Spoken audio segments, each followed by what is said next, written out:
So good morning to all of you. And first of all, I would like to thank you, Benoit, to have invited me to take part in this seminar.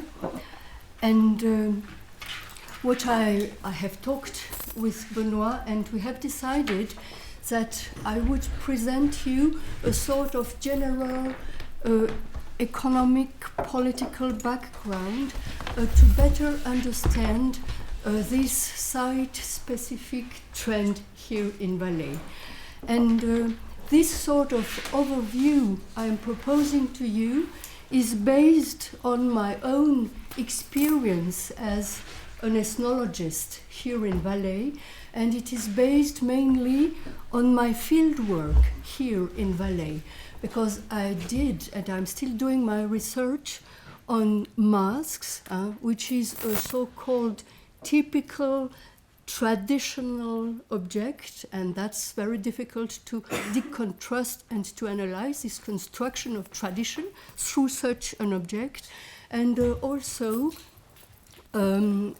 research, and that was the object of my dissertation, that was on the carnival in the region of Briglis and Natters.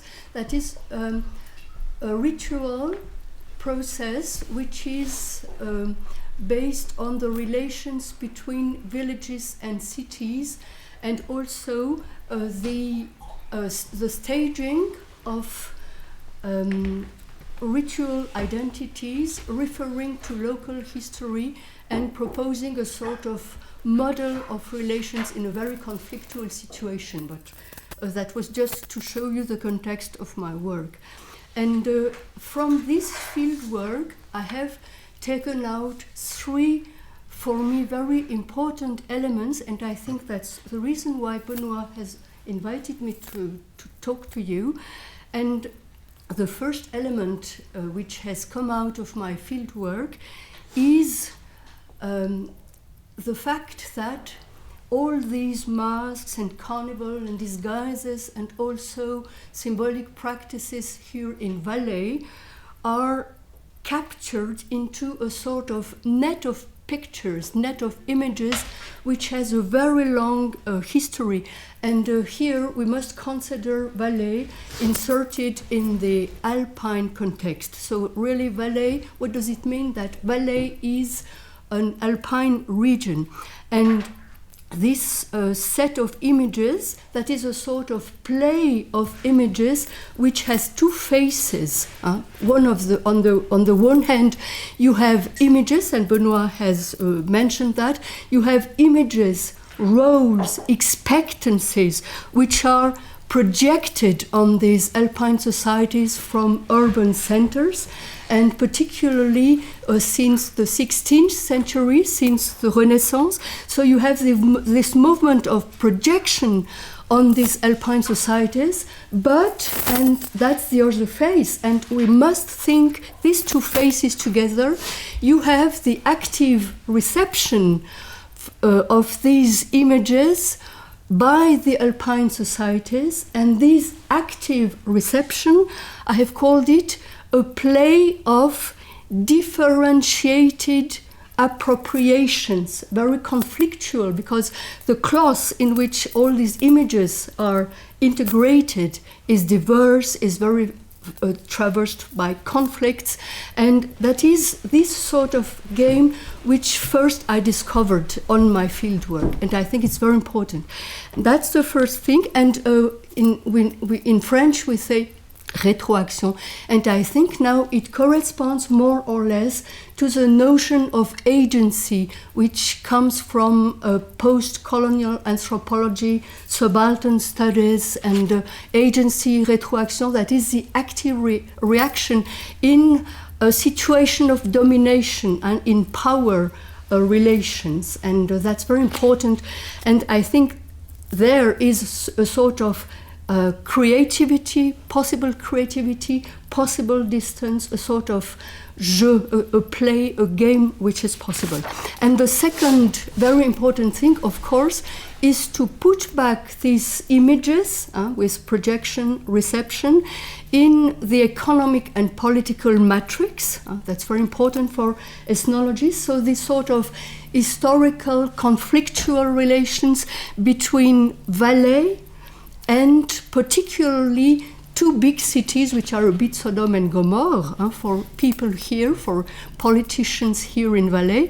That is on the one hand Bern, the hated federal capital, and Zurich, the also hated, of course, that's ironical, financial capital, because in these very important urban centers are taken decisions which are very important for alpine societies, legislations, investments, etc. So there is really a link of dependence between these alpine societies and these big centers in Switzerland. And so here we must, as Benoit also said, we must consider Valais not only as an alpine region, but also as a peripheral region in Switzerland, and which is a label which is also accepted and taken by the politicians here. We are peripheric, so we have some rights to do what we want. I will come to this later. And the third very important element which comes from my fieldwork, and that is the necessity to keep a sort of awake vigilance about the use of our analytical categories. And that's very difficult here, particularly here in Valais, and that's very important to keep distinct the level of the object of research, so the discourse of the actors, the categories used by the actors, such as tradition, modernity. These belong to the cliché of the political language in this region. So tradition, modernity, heritage, etc. All these are very tricky categories, and they can't be used. They can't slide from the level of the object to the level of the analysis, because otherwise there is a sort of confusion and our analysis become a bit ideological too. So these are these three elements: images, the matrix, the economic, political, social matrix of this game of images, and the problem of what categories we can use to describe, to analyze, to try to understand what is going on here in Valais. And that was a sort of general presentation, and now I would like to follow two axes. So I would like, with mainly historical data, to present you the Alps as a space of projection, a theater of images. That will be the first axis, and the second axis that will be with this background, historical mostly, Valais as Brandscape. Brandscape, as the short summary shows you, that is a sort of mixed word in which you have landscape, of course, as a construction, as a historical and political construction, and particularly linked to the construction of the Swiss state, of the Confédération Helvétique. And so it is linked to the construction of nation, we can say. And branding, because as Benoit also showed you with this sort of slide in the site-specific use of site-specific art, also branding, so the insertion of all these symbolic practices into the market, labeling, marketing, and that sort of strange mixture. And ethnologists and artists, we live and work in this sort of brandscape. And so what is our role? What is our position? It is possible for you, for searchers of any kind, to keep a sort of distance, and to keep this sort of distance for a critical approach and freedom of thinking. So let's follow the first axis. So the Alps as a space of projection, theater of images. And that's in the frame, in the context of the construction of Switzerland as first, and that's very important to understand also the conflictual relation Valais has towards Bern, la Berne fédérale, towards the federal state. And it's very important to have in mind this sort of conflictual relation. So we must understand that, first of all, Switzerland was a confederation of states. And then, since 1848, and mainly under the influence of a radical party, it became a federal state, which is quite different. I will come back to it. So just now, some landmarks of that history. And here, I base these landmarks on the French historian Fernand Braudel. Fernand Braudel, in a book which is called Civilisation matérielle, Économie et capitaliste, has beautifully analyzed, and that's very important to understand the situation of Valais in Europe, beautifully analyzed the diffusion of a market economy from the 13th century between the cities of northern Italy and the cities of Flandre.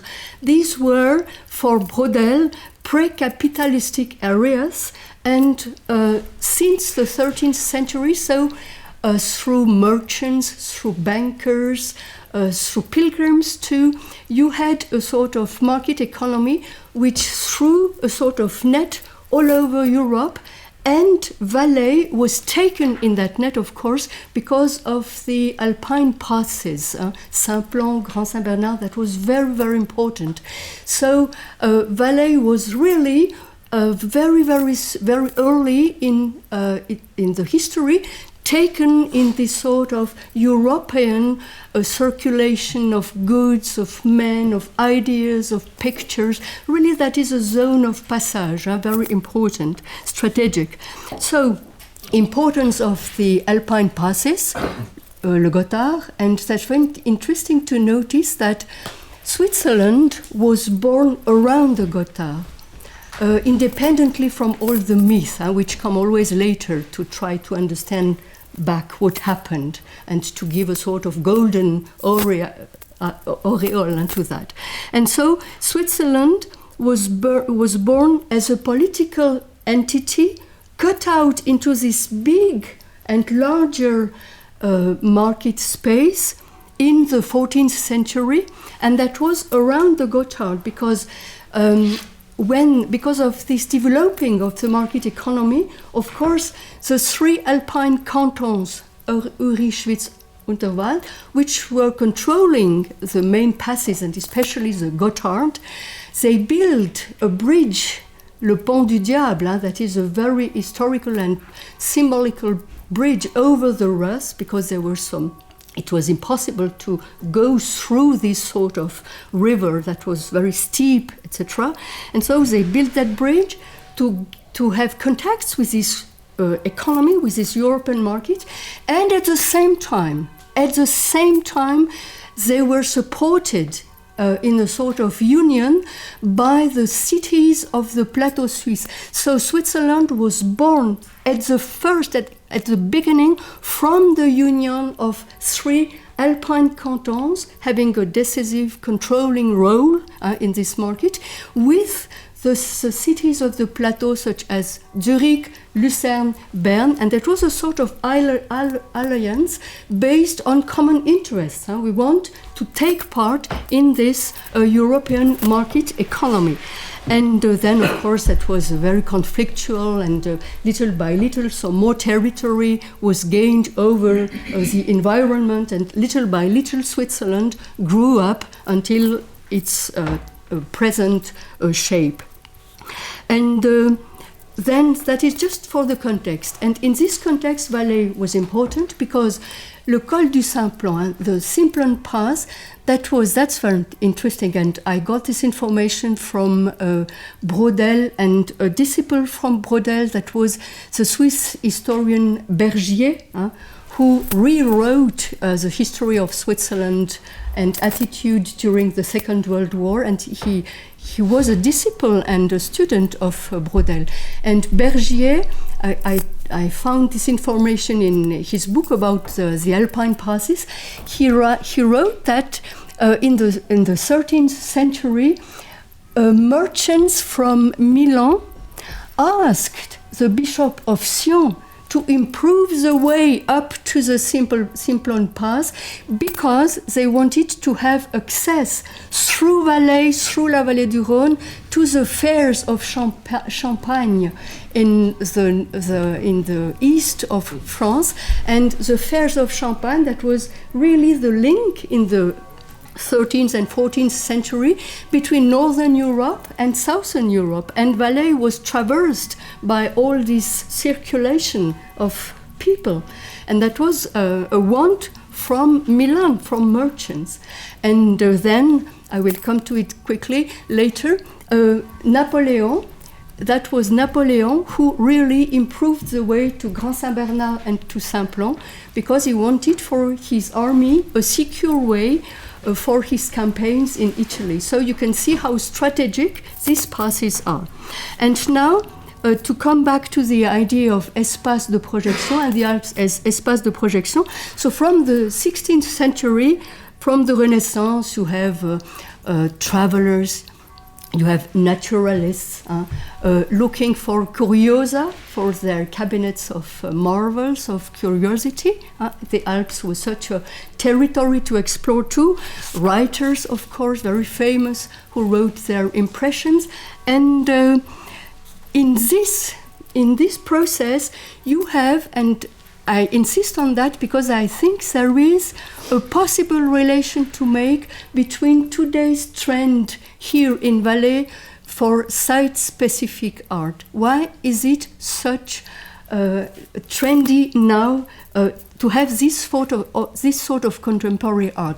And I will follow this sort of idea. But what is important in this period, that's the beginning of a tight identification between landscape and inhabitants. That is, between Switzerland and its population, between men and mountains, men and rocks. And there is a sort of substantial identification, as if men, societies, really were born from the rocks, were born from the mountains, and that is really the literal meaning of autochtonie, né du sol, born from the ground.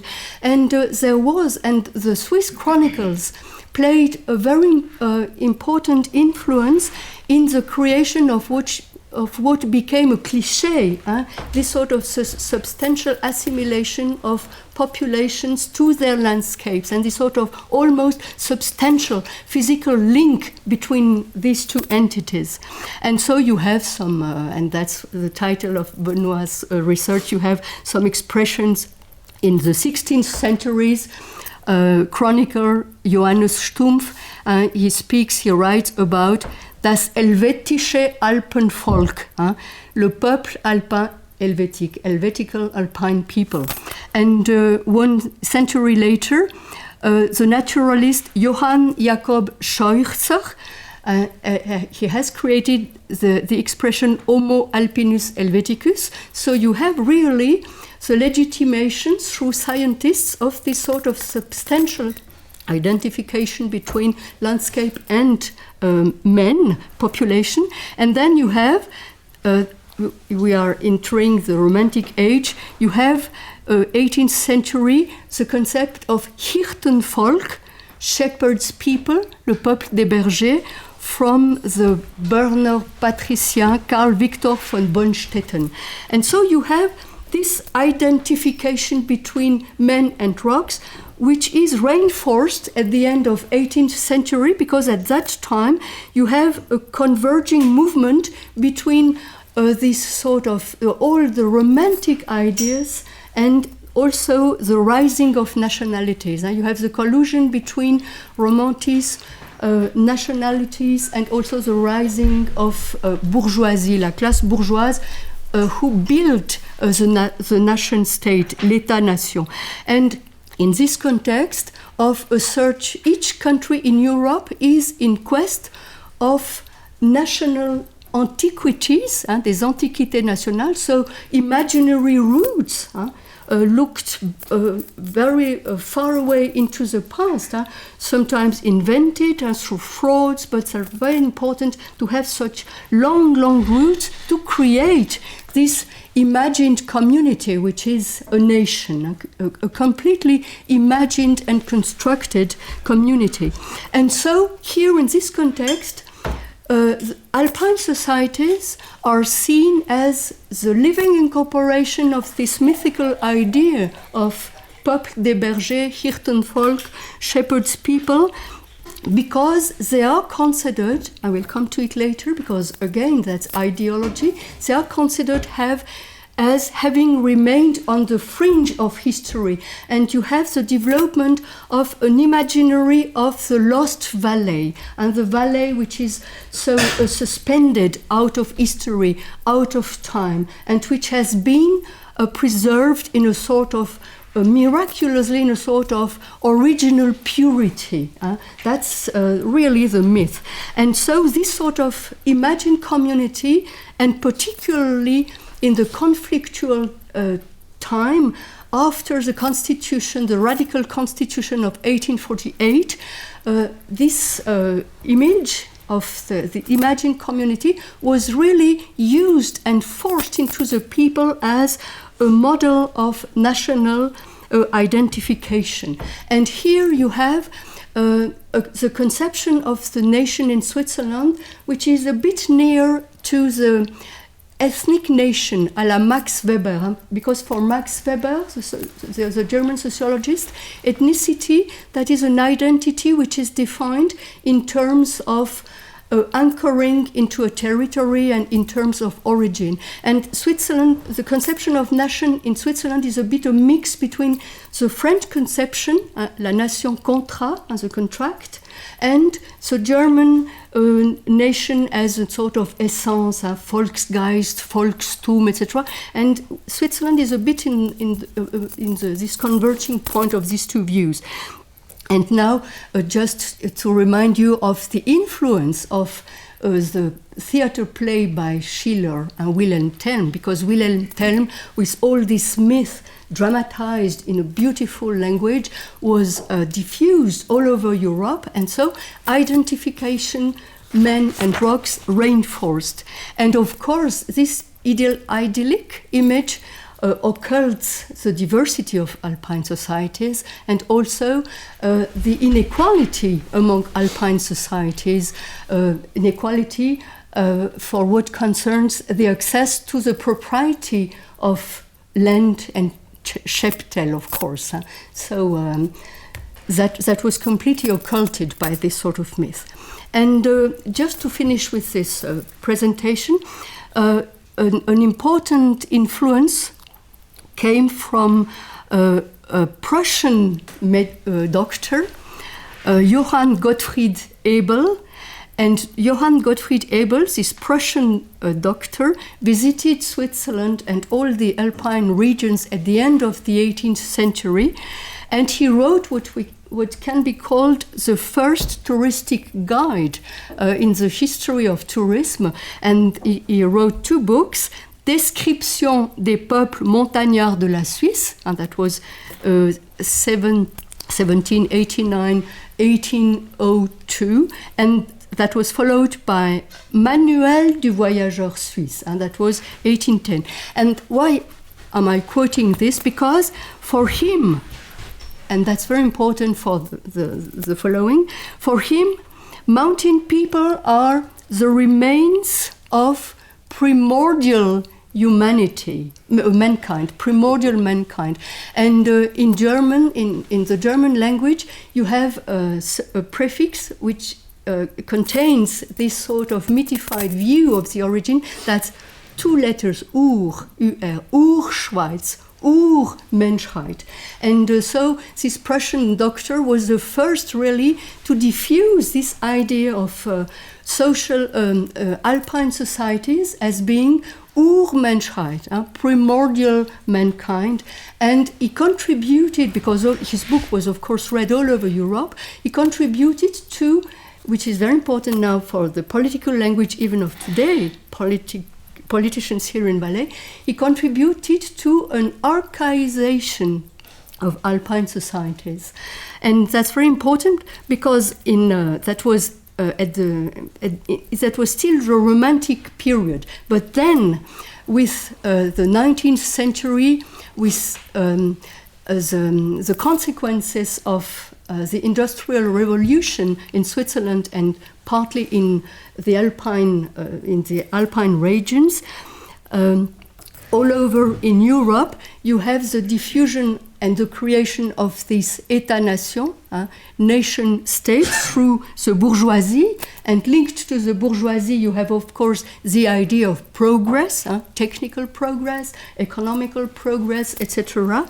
And so these alpine societies became the target, the object of very intensive modernization campaigns from the urban elites. And these urban elites wanting to exploit in a most rational way the territory. And of course you can see that Valais as an alpine region was taken in that net of modernization. And you have some texts from state councillors here in Valais talking about the backward, remoted, superstitious alpine populations. And in this context, because of this collusion between the national construction in which le peuple des bergers is idealized, and with the collusion of this idea of progress in which suddenly this peuple des bergers is backward, superstitious, and so you have an ambivalence which is given to this category of archaic, archaic positive because it is this sort of supposed remotedness of the alpine societies that is a pledge for their proximity of the origin of the ancestors, for this sort of original purity. So in this context, archaic is positive, original, pure, preserved, but referred to the standard not of the nation but to the standard of the ideology of progress. Archaic becomes quite negative because it is backward, it is no technician. So that is of course an argument to legitimate the campaigns of modernization. And if I have a bit insisted on that, these two faces of the category of archaic, it is because now if you read or hear some politicians talking about the economic choices here in this country, you will hear a sort of which has become, in my opinion, a sort of cliché in the political language, in the politicians today, that is this sort of dialectical use of tradition et modernité. That's why it is impossible for ethnologists to use these categories, tradition, modernité, as analytical categories, because it originates in this sort of ambivalent category archaic, and it is drawn from tradition, modernité, backward, original, and that is the sort of dialectical which is quite ideologic. And so just to finish with this first axis, so also which was mixed to that, you must have in mind that in the 19th century the dominant scientific position, current, that was determinism. So, of course, you had again the scientific legitimation of the tight link between nature and man, nature and society, because of this trend of determinism. The landscape models the society. The landscape models the character. And now, again, if you analyze the political discourse today, you always have this sort of, we Valaisans, we are like the rocks, we are fighting like our cows, and that is really that cliche towards Bern. Now we are the fighting cows, horns like that, fighting. Always that has become part really of the political language to justify autonomy in the power of decisions. I will come to it now. And so you have also in 19th century this idea of isola géographique. Isola, that is a valley is like an island lost out of history, etc., remoteness. And all this was linked to the sort of archaization, ambivalent archaization of alpine societies. And I think it's important to have that in mind, because this dialectic of tradition modernity today it really originates in this. And now I come to this second axis, now to give you more historical data and factual data on Valais. Valais as Brandscape. Why? On that background, can it be considered as Brandscape? A landscape which is itself a political construction in the context of the construction of Switzerland, and at the same time a landscape constructing into a brand. We talk today of city branding, landscape branding, etc. So that's marketing, political and economical marketing. Now, just a few words about the history of Valais. It became a Swiss county in 1815, and it is a very important date. And I got this information hearing on the radio a Swiss historiker, Hans-Ulrich Jost. And next year here in Valais, we will celebrate the anniversary of 200 years belonging to the Swiss Confederation. But that was not so nice at that moment, because 1815, that was the Congress of Vienne, and that was at that moment that neutrality was imposed on Switzerland. And that was at that moment that the Congress of Vienne, after the fall of Napoleon Bonaparte, the big enemy of all Europe, after the fall of the tyrant Bonaparte, and so the Congress of Vienne has decided that three bordering regions, Neuchâtel, Genève, and Valais, would belong to Switzerland, to create a sort of neutral state between the ancient enemies. And for Valais, that was a conflictual decision.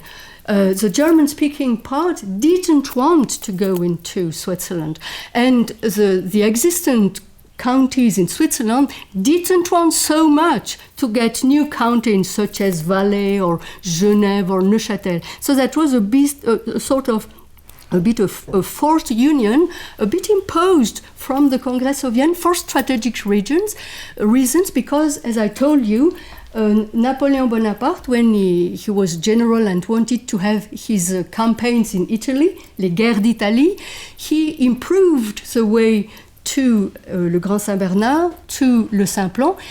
He created and improved the two hospices, l'Hospice du Simplon, l'Hospice du Saint-Bernard. He called les chanoines, the priests, that's the same order. He organized all that. And in my opinion, I think the fact that Valais has become an administrative entity with a possible unity is due to Napoleon, because for strategic reasons, he annexed Valais to France as the department of Simplon. So for 2 or 3 years, Valais was a French department because of these two passes and because of the Italian campaigns.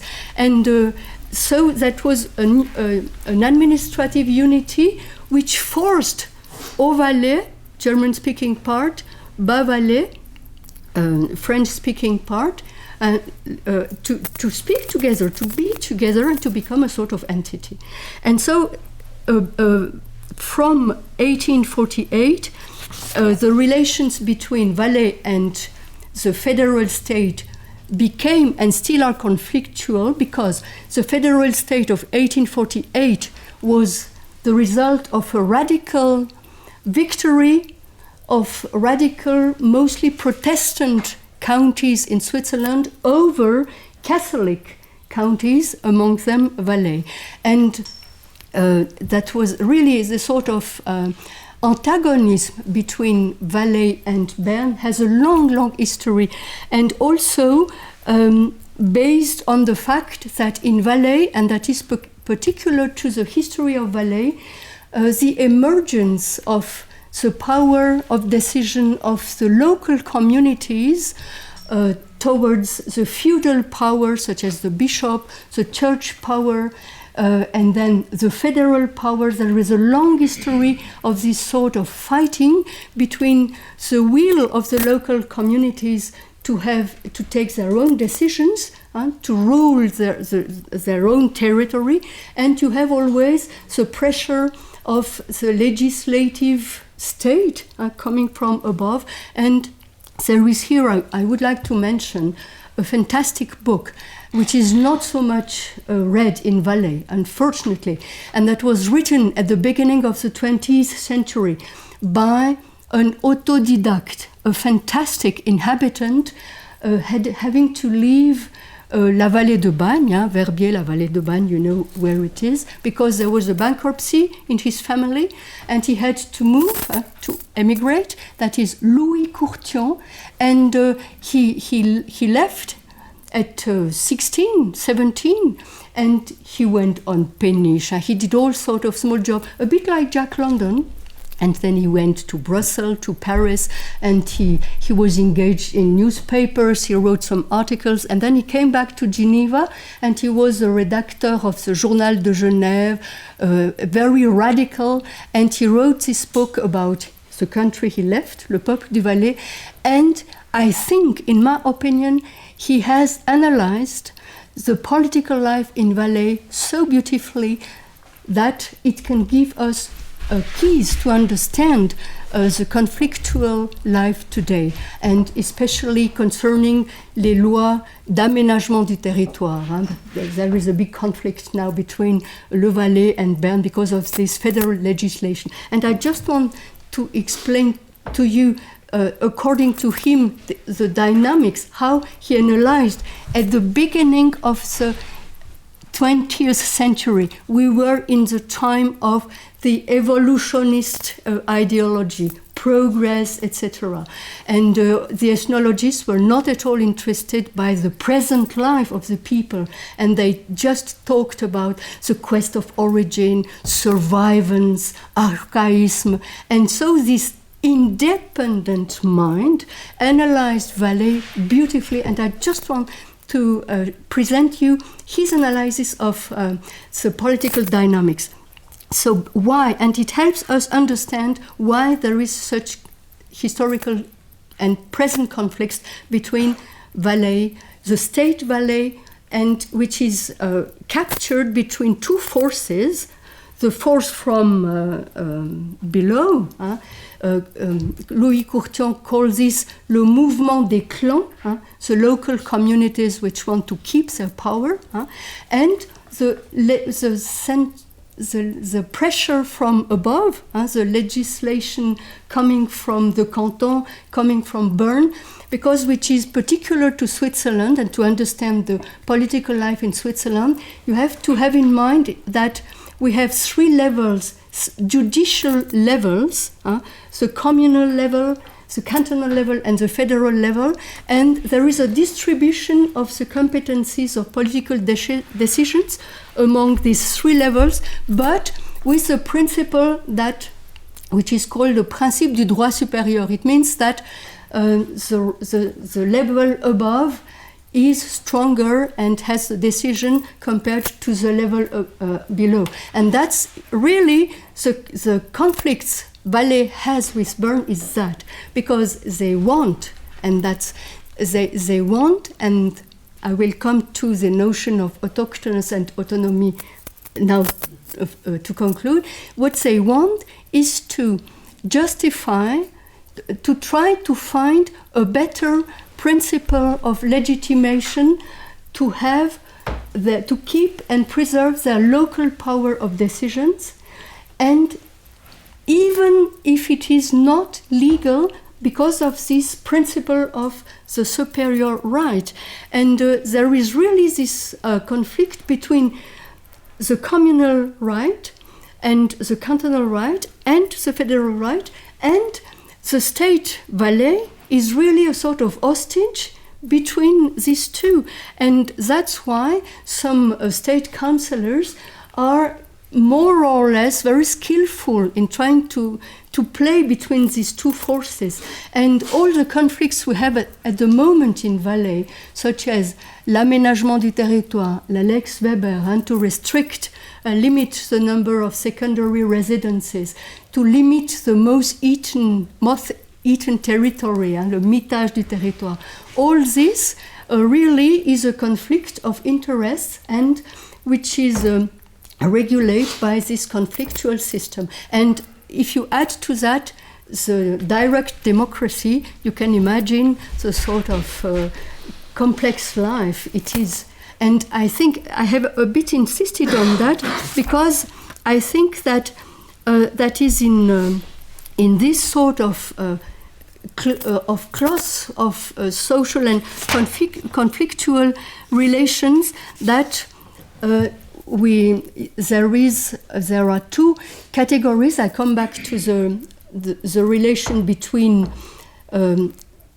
territory, landscape, and men, and which has a long history, as I have shown you.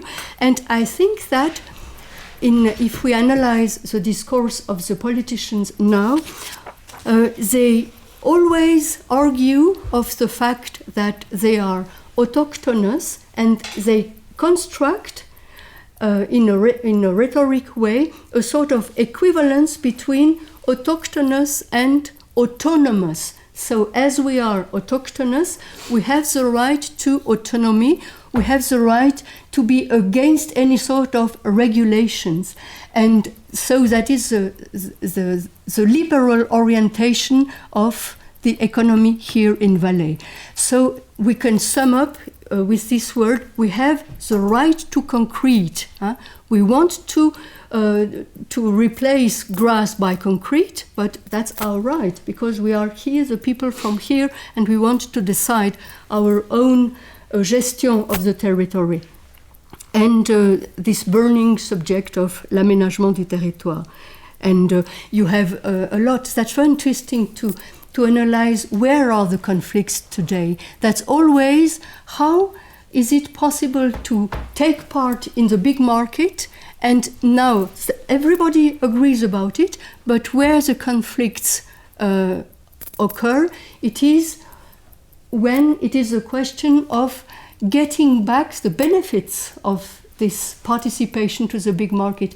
And there you have again this conflictual relations between the horizontal, conflictual relations between regions, between local communities, which prevent collaboration. For example, for cable cars, so expensive cable cars. It's very difficult to make people come to agreement to collaborate, because really a lot of investment are at stake in this part. And you have really a clash of diverging interests. And Louis Courtion has analyzed that beautifully. And so the paradox of the economic and political life in Valais, that is, on the one hand, you have really an adhesion and defense of participation to a market, a liberal policy, so business, trade, and so here with the want to get back for the local communities the benefits of that trade with all the conflicts. And you have on the other hand, and I think that could be a threat to understand the trend of site-specific art now, you have another equation, autochthonous and authentic.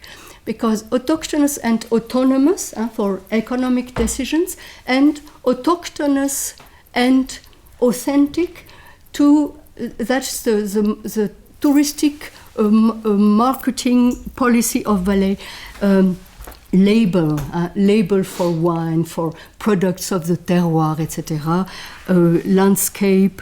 And what I was very struck when I heard that the art contemporary associations were organized a triennale which is called label art. So they again took the word label. So always it is a question of labeling. And so just to conclude with and I think Sibylle, that was the first time when label art was created, the first reaction of Sibylle Homelin, that was, what sort of name have you chosen, label art? But that was not so well accepted, her critical view of it. And just to conclude with a question. So, but I have wanted to bring you all these elements because when Benoit invited me and we discussed together, I have a question, but no answer, of course.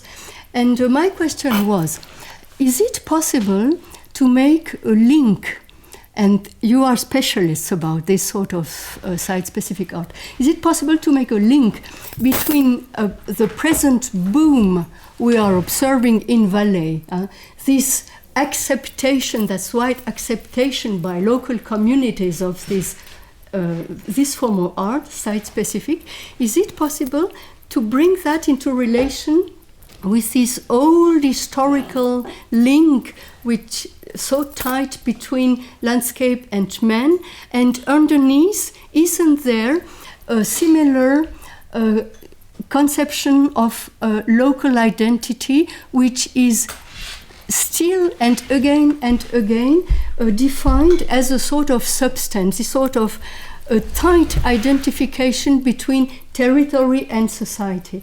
And that is really my question. Is it possible to bring that together, to try to understand why every local community wants to have his famous artists? So as Benoit, with this sort of reversion in the conception of, and I appreciated a lot what you said about that.